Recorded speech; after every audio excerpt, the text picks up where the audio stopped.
Hi there. I'm Steve Somerstein, and I'm an old CCNY college mate of Tom. And I've known him since probably about 1962, 63. So a lot of stories to tell, but let me just home in on some of the fun ones that we had when we went down to Selma, Alabama. I was editor of the college newspaper, Main Events, and Tom was one of the reporters who liked being a reporter because he loved to meet people. And I had to drag the stories out of him. They were there, but he wrote some really marvelous stuff. And when it came to hear about Martin Luther King trying to go over the Edmund Pettus Bridge for voting rights, we heard that there was a big march that was being planned, and I decided to bring some people down there and follow the marchers. And Tom volunteered.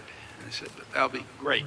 You know, he was very much in favor of civil rights, but he was also loved to think about the idea of what the problems were going to be down there with dogs and nasty policemen. And I think it just got his blood going, and he thought it would be a great idea to go down and cover that.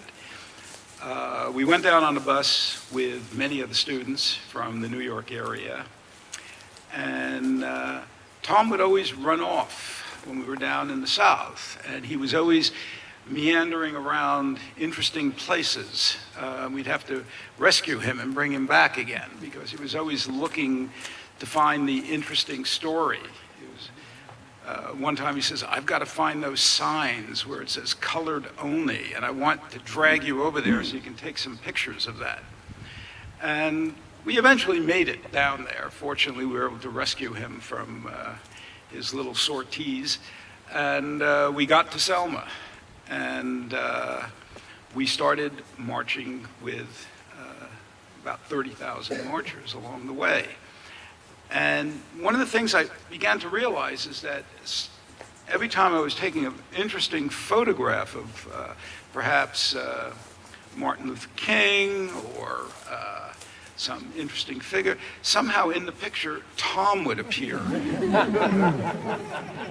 And I don't know how he figured it out. I'd be, you know, at the platform, and there was Martin Luther King and his Baird Rustin who planned the march and everything, and I said, what a great shot of Martin and Baird, and then I'd look in the center, and there would be Tom sitting there. And he had this sixth sense to know exactly what I was going to point my camera at. So you can see in some of the photographs up there, you'll see Tom at his best. One of the shots is, I decided to photograph this street with the federalized troops guarding the street as the marchers were going by. And I figured this was a perfect shot, positioning myself, the marchers, the National Guardsmen standing on their jeeps and everything. Great shot. And there in the center was Tom. Just perfect. How he got there and how he figured I was going to be there, I have no idea, but he was there. So we have some great shots of Tom, and I must say he wrote some fabulous stories, which went in the paper, and we had a grand time. It was his pre-mustache day, clean-shaven, looking like a nice like college boy. Like Timothy, yeah. Very much like Timothy. A little less hair, actually. A little more groomed even than that.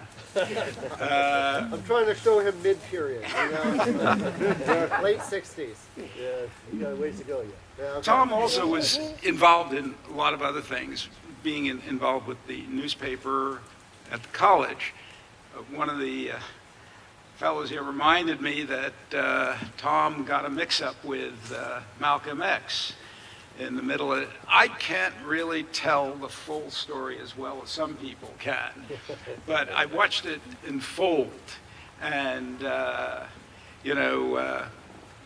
Malcolm X was a very adversarial guy, very witty, very knowledgeable, but very adversarial. And at that time, he was, very much into his anti-white phase.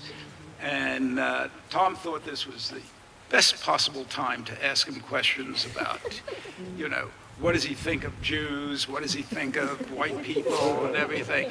And this was a fabulous opportunity for me as a reporter to just sit down and write, you know, all the stuff as Tom just enfolded the whole thing. He was a perfect catalyst for Malcolm X. And he looked so white. He looked so clean cut. And he was the perfect, you know, opposition model for X. Totally different, of course, as we know he's become.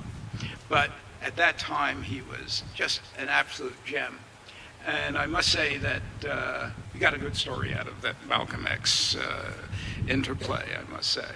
And there's probably a million other stories we could tell, but let me leave it to some other people. And thank you very much.